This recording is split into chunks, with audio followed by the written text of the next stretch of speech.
Welcome back guys. के छ हाल खबर? आज फेरि अर्को भिडियो लिएर आएको छु। आजको भिडियोमा चाहिँ म स्यामसङ ग्यालेक्सी S22 अल्ट्रा को अनबक्सिङ गर्दैछु। पहिला S21 अल्ट्रा, त्यस्तै नोट 20 अल्ट्रा, त्यसपछि आइफोन 12 प्रो म्याक्सहरूको अनबक्सिङ चाहिँ मेरो च्यानलमा अलरेडी छ, त्यहाँ गएर हेर्न सक्नुहुन्छ। र आज चाहिँ मैले यो एकदमै बहुप्रतीक्षित एउटा मोबाइलको अनबक्सिङ गर्दैछु र यसको प्राइसको बारेमा पनि भन्नेछु। अन्त्यसम्म हेर्नु होला भिडियोलाई र म यसको अनबक्सिङ गरेर फर्स्टमा देखाउँछु के पाइन्छ भन्ने कुरा अरू च्यानलहरूबाट पनि देखिन्छ र नेपालमा आउने प्याकेजमा चाहिँ के इन्क्लुड गरेको छ त स्यामसङले। र यो चाहिँ IMS वारेन्टीवाला मोबाइल हो र यसलाई चाहिँ मैले प्रि बुकिङ गरेर लिएर आएको हुनाले अब यसमा के छ भन्ने कुरा चाहिँ म देखाउन चाहन्छु।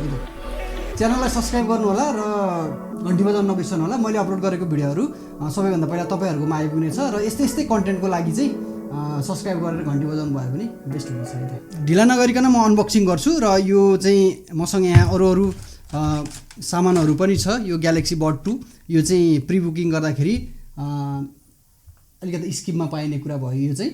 र यो बाहेक अरू चाहिँ ग्यालेक्सी वाचहरू पनि पाइन्छ।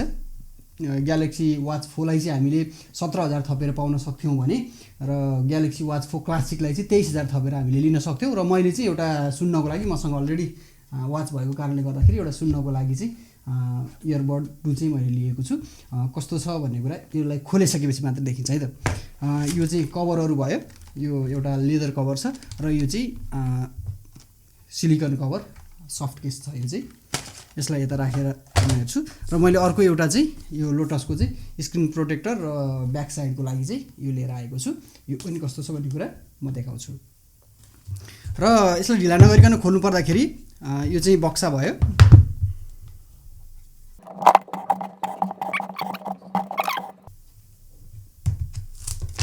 मैले चाहिँ यो प्लास्टिक यति भाग मात्रै निकालेँ र यो चाहिँ स्यामसङ ग्यालेक्सी S22 अल्ट्राको बक्सा भयो। यसलाई म यसरी झिक्छु। पहिला अलि स्यामसङहरूको चाहिँ आइफोनको जस्तो ट्याक्क फत्ता चाहिँ आउँदैन, किन पहिला पनि मैले गर्दाखेरि त्यस्तो फत्ता आएको थिएन। वाउ, मोबाइल एकदमै राम्रो देखिएको छ। यसको स्क्रिन स्यामसङको नोट सिरिजको अथवा S22 सिरिजको चाहिँ सबैभन्दा राम्रो पक्ष भनेको नै यो बक्सा हो र बक्समा सर्लक्क देखिँदाखेरि त ओहो एकदमै रमाइलो देखिँदो रहेछ। र यसलाई खोल्नु पर्दाखेरि म यहाँबाट यसलाई निकाल्छु। आहा, बहुत सेक्सी कलर छ त यार, लिँदा पनि एकदम दाग लाग्ला जस्तो छ, देख्न सकिन्छ। मलाई चाहिँ एकदमै मन परेको कलर हो यो र व्हाइट कलरमा अझै मन परेको थियो। अब व्हाइट कलर चाहिँ नेपालमा त्यति उपलब्ध नभएको कारणले गर्दाखेरि मैले चाहिँ यो कलर लिएको छु। एकदमै प्रिमियम लाग्छ लिँदाखेरि।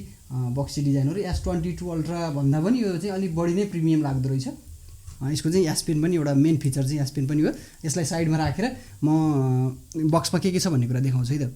यसलाई यता राखौँ र यो बक्समा चाहिँ केही छैन बिचरा, एउटा चार्जिङ गर्ने एउटा USB-C to USB-C केबल देख्न सकिन्छ, अथवा केही छैन। र यहाँनिर चाहिँ अलिकता सानो एउटा लिफलेट, यहाँ यसको इन्फर्मेसन दिनको लागि यो एउटा लिफलेट चाहिँ हामीले यहाँनिर देख्न सक्छौँ। र यसलाई म यही बक्समा फेरि फोल्ड गरिदिन्छु र अर्को केही पनि छैन बक्समा। यसलाई म यतापट्टि साइडमा राख्छु र मसँग भएको यो एउटा 360 कभर छ। यो कभर पनि एकचोटि लगाएर हेरिहाल्नु है त कस्तो देखिन्छ। वाउ, राम्रो देखिँदो रहेछ। तर यसको डिजाइन चाहिँ अलिकति छोप्ने रहेछ, त्यति उत्कृष्ट चाहिँ देखिएन। जस प्रोटेक्सनको लागि त अब चाहिए नै हाल्यो, त्यसैले मैले चाहिँ एउटा कभर लिएर आएको छु। त्यस्तै मसँग अर्को कभर पनि छ यहाँनिर, अर्को कभर। यो चाहिँ सिलिकन कभर हो, एकदम क्लियर सिलिकन कभर।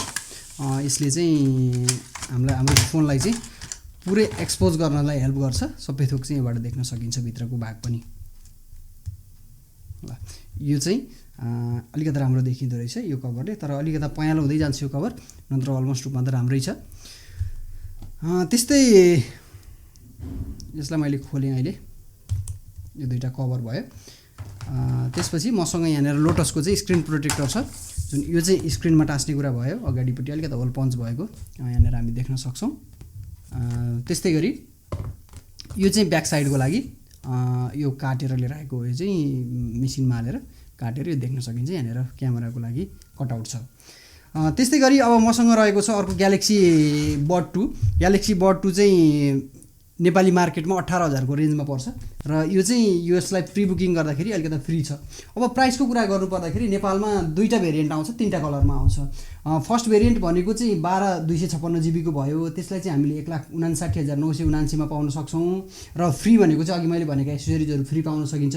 त्यस्तै गरी अर्को चाहिँ पाइन्छ 512 जिबीको चाहिँ हामीलाई 1,70,000 पर्छ। प्री बुकिङमा चाहिँ यो फ्री हुने भएको कारणले गर्दा यसलाई घटायो भने चाहिँ अलिकति कम पर्न जान्छ र अब आउने भेरिएन्टहरूमा अब चाहिँ प्री बुकिङमा दिएको एसेसरिजहरू नदिने भएको कारणले गर्दाखेरि अलिकति महँगो चाहिँ हुन जानेछ र अब फोन त एकदम प्रिमियम छँदैछ। अब म यसलाई के अरे एकचोटि अन गर्छु, अन गरेर देखाउँछु।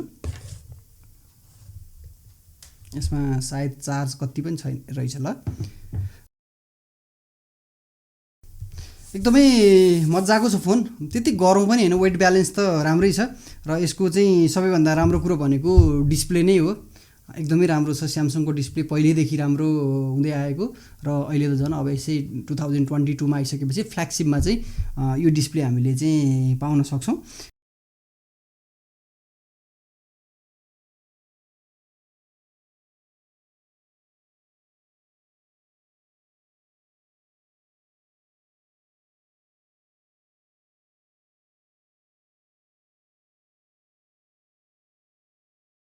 वाउ, डिस्प्ले नै एकदमै एट्र्याक्टिभ छ। यसको लिँदाखेरि एकदमै मन छुने कुरा भनेकै डिस्प्ले नै हो। यसलाई मैले स्किप गर्दै जान्छु अहिले, फिनिस। यसमा चाहिँ हामीले डाइनामिक एमोलोइड 120 हर्जको डिस्प्ले पाउन सक्छौँ र यो चाहिँ 1440p रिजोल्युसनमा छ र यसको पिक ब्राइटनेस भनेको चाहिँ 1750 भनेको एकदमै कडा धुपमा पनि एकदमै चर्को घाममा पनि हामीले इजिली यसलाई नोटिस गर्न सक्छौँ, इजिली भिजिबल हुन्छ यो चाहिँ। र यो भिडियो कस्तो लाग्यो तपाईँहरूलाई अन्त्यसम्म हेरिदिनु भएकोमा धन्यवाद। लाइक सेयर र सब्सक्राइब गर्न नबिर्सनु होला। अरू भिडियोमा म फेरि भेट्ने बाचासहित आजको भिडियोमा चाहिँ यति नै गरेँ र यसको फुल रिभ्यू आउँदैछ। त्यसमा चाहिँ मैले ब्याट्री लाइफ, त्यस्तै गरी गेमिङ पर्फर्मेन्स, त्यस्तै गरी यसको क्यामेरा क्वालिटीको बारेमा पनि कुरा गर्नेछु। यो चाहिँ जस्ट अनबक्सिङ मात्रै भयो र आजै आइपुगेको कारणले गर्दाखेरि मैले अनबक्सिङ भिडियो चाहिँ हतार गरेर हालिहालेँ। यसको फुल रिभ्यू फेरि आउनेछ, तबसम्मको लागि बिदा हुन्छु। हस् त, धन्यवाद।